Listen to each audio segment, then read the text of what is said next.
ये संसार हमारा घर नहीं है, हम भगवद यात्री हैं। यहां पवित्र भागवत कर्म करके अपने हमें घर वापस होना है। हमारा घर है श्यामा श्याम का नित्य धाम श्री वृंदावन। आए मिले परिवार आपने, हरि हसी कंठ लगायो, भाग बड़ो वृंदावन पायो। हम सब प्रभु श्री कृष्ण के अंश हैं। जब तक अंशी में नहीं हम पहुंचते तब तक हमें शांति, सुख, विश्राम, आनंद ये नहीं प्राप्त होगा।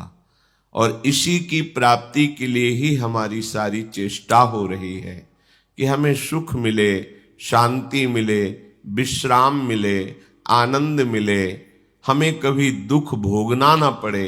वो केवल अपने अंशी आनंद समुद्र प्रभु के समीप पहुंचने पर ही मिलेगा। अन्यथा किसी भी लोक में, किसी भी वस्तु में, कहीं भी तुम्हें सुख, विश्राम, शांति, आनंद खोजने पर भी नहीं मिलेगा। बहुत जन्म हो गए खोजते खोजते, क्या भी मिला? इसी प्रसंग में श्री भगवान वर्णन करते हैं कि ऊपर के जो लोक हैं वो भी उत्तम उत्तम पुण्यों के प्रभाव से प्राप्त होते हैं। पुण्य क्षीण होने पर फिर मृत्यु लोक में आना पड़ता है और प्रलय के समय इन लोकों का विनाश होता है, महाप्रलय के समय ब्रह्मा का भी। इसलिए ये सब टिकाऊ नहीं है। थोड़ा बड़ा लंबा स्वप्न है पर है सब स्वाप्निक ही। आप ब्रह्म भुवनान लोकान पुनरावर्तिनो अर्जुन, श्री भगवान की वाणी है, परम सत्य है। कह रहे सब आने जाने वाले हैं, इसलिए हमारा लक्ष्य केवल प्रभु होना चाहिए। क्यों? आगे के श्लोक में भगवान वर्णन करते हैं, पुरुषः स परः पार्थ भक्त्या लभ्यस्त्वनन्यया, यस्यान्तः स्थानि भूतानि येन सर्वमिदं ततः।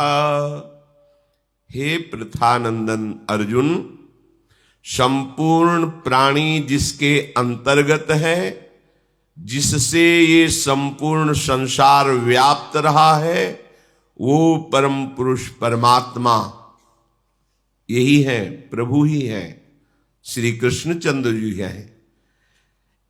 उस परमात्मा की प्राप्ति अनन्य भक्ति के द्वारा होती है। अन्य साधनाएं हठ योग, लय योग, कर्म योग, ज्ञान योग, ये सब उसी परम तत्व की आराधना करके उसमें लय हो जाते हैं। जैसे तरंग समुद्र में मिल गई, उसका अस्तित्व ही नहीं रह गया। पर भक्ति में भेद से अभेद और अभेद से भावात्मक भेद, जो अभेद तत्व से भी श्रेष्ठ भाव है, वो भेद दास्य भाव, सख्य भाव, वात्सल्य भाव, गोपी भाव, सहचरी भाव, इन भावों के द्वारा प्रभु का जो रसास्वादन होता है वो मोक्ष सुख को भी त्याग देने योग्य होता है। वेणु कानन कुणित श्रवण सुंदर सुनत, मुक्ति सम सकल सुख पाए पग पेलिरी। पग पेलिरी, चरणों से ठेल दे, ऐसा सुख प्राप्त होता है प्रभु के इस सच्चिदानंद वपु के समीप रहने पर, उनकी लीला में सम्मिलित होने पर।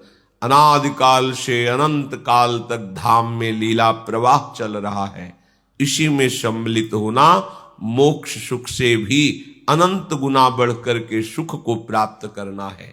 ये चरम सीमा का सुख है वृंदावन धाम। इसीलिए उद्धव, शनकादि, नारदादि बड़े बड़े महापुरुषों ने गोपी जनों की चरण रज की वंदना की है, क्योंकि गोपी जन लाल बिहारी प्रभु श्री कृष्ण को रिझा लिया। पर उनको रिझाने की सामर्थ्य कहां से प्राप्त हुई?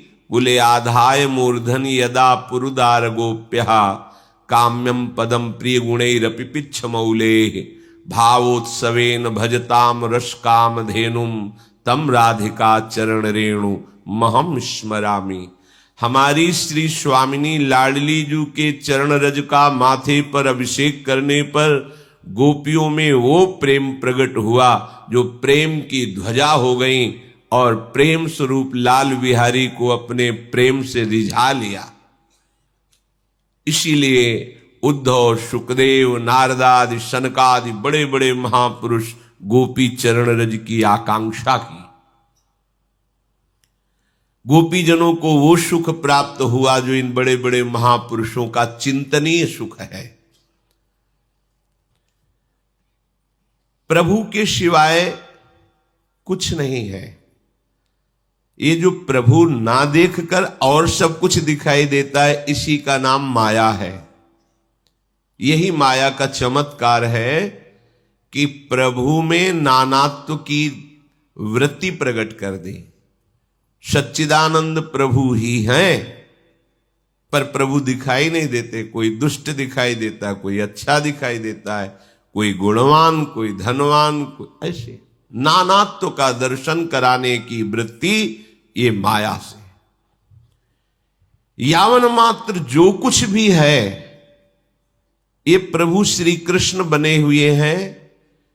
ये तब तक तुम्हें अनुभव में नहीं आएगा जब तक जो देख रहे हो उसका महत्व रहेगा।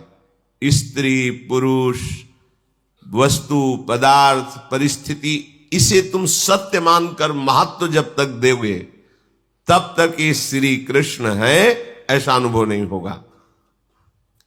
इसीलिए भगवत प्राप्ति में देरी होती है कि जो कुछ भी तुम्हें दिखाई दे रहा है उसका महत्व है, वो जिससे व्याप्त है उसका परिचय ही नहीं है। प्रभु ही बनाने वाले हैं, प्रभु ही बनने वाले हैं, पर ये वस्तुओं का महत्व, भोग का महत्व, व्यक्ति का महत्व, संबंधों का महत्व, ये भगवत साक्षात्कार नहीं होने देता। इसीलिए जब हम किसी संत महापुरुष सदगुरुदेव का आश्रय लेते हैं तो सबसे पहला विवेक के द्वारा प्रहार इन्हीं संबंधों पर होता है। कोई भाग्यशाली होता है जो इस प्रहार को स्वीकार करके सारे संबंधों को छिन्न भिन्न करके एकमात्र भगवान का अनन्य भक्त बन जाता है। बिना गुरु कृपा के इन संबंधों का नाश नहीं हो सकता। उनकी एक एक शब्दावली तुम्हारी एक एक वृत्ति को संसार से मुक्त कर देगी। कोई बिरला भाग्यशाली गुरु प्रणाली से भजन करता है। मनमानी तो बहुत लाखों हैं, पर गुरु मानी एक भी अक्षर का उल्लंघन नहीं। किसी ने प्रश्न किया कि नाभाजी जैसी हमारी गुरु भक्ति कैसे हो? अरे उनकी चरण रज का भाव करके कुछ अंश में आ जाए तो बहुत बड़ी बात है। नाभाजी जैसी भक्ति करने के लिए तन मन प्राण सब कुछ न्यौछावर करके न्यौछावर की वृत्ति का भी त्याग, समर्पण मैंने किया इस वृत्ति का भी त्याग। हमारा हृदय, हमारा तन, हमारा मन अब हमारा नहीं रहा, गुरुदेव का है। अब भगवत प्राप्ति या कुछ भी दिव्यता दुर्लभ नहीं है। बस इस शरीर का महत्व देना, अंतःकरण का महत्व देना, बाहरी भोग सामग्री का महत्व देना, बाहरी संबंधों का महत्व देना, यही हमें भगवत साक्षात्कार नहीं होने देता। समझिए आप, यही भगवत साक्षात्कार में बाधक है। और चाहे गृहस्थ में हो चाहे विरक्त हो, जब आपको भगवत प्राप्ति के भाव को प्राप्त करना है तो इन आंतरिक संबंध की वृत्तियों को हटाना ही पड़ेगा।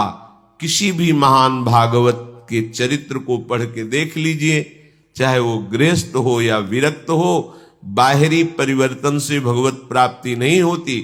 चित्त का परिवर्तन हो जाना, उद्देश्य का परिवर्तन हो जाना, उद्देश्य में तन्मयता हो जाना, यही भगवत प्राप्ति है। तो श्री भगवान कह रहे हैं मैं सर्वत्र व्याप्त हूं, पर मेरे को ना देखकर वस्तु, व्यक्ति, स्थान को देखकर जो महत्व देता है वो मेरा साक्षात्कार नहीं कर सकता है। प्रभु के सिवाय ना कहीं सत्ता किसी को देनी है और ना महत्ता देनी है। ये बात समझ लीजिए। अगर किसी की भी सत्ता और महत्ता तुम्हारे हृदय में प्रभु से बिलग रही तो वही अड़चन बन जाएगी तुम्हारी दिव्य उपासना में, अनन्य भक्ति में वही बाधा बन जाएगी। मनुष्य हृदय में जिसका महत्व कर लेता है प्रभु उसे ही दृढ़ कर देते हैं।